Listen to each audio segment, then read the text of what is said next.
Hey everyone, welcome to Judging for the Win. I'm Dave, and this is my daily ruling. Today's question comes to us from the True Stories collection, as in, it actually happened at an event that I was actually judging.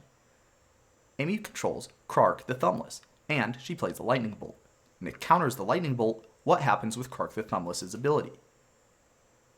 Okay, so you might already know this rule, which says that if you have some targets on a spell or ability, and all of those targets become illegal, for example by moving to a different zone, by the time that spell or ability is trying to resolve, then instead of resolving, it'll just get removed from the stack with no effect. Now, you might think that something similar is going to happen to the Krark ability here. However, if you notice, the Krark does not use the word target anywhere on the card. That means that this rule does not apply, and the Krark ability is going to continue to resolve as normal, even though the spell that it would be affecting has left the stack. So how would that look? Well, let's assume first that maybe Amy flips the coin and she loses the flip. What would happen then? Well, in that case, the game is going to try to return that spell to Amy's hand. However, there's going to be a problem.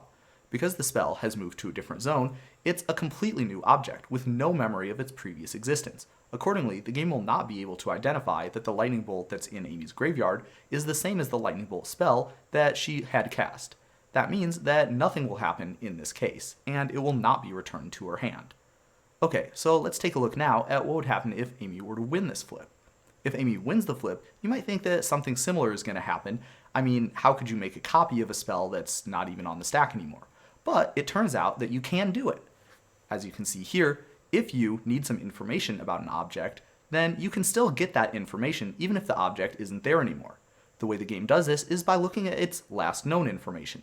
In other words, it looks back in time to see how the object existed immediately before it left the zone that it was supposed to be in.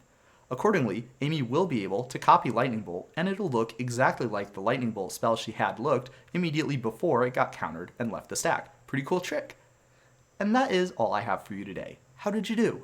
Join me again tomorrow for another daily ruling, but until then, I hope you have a great day.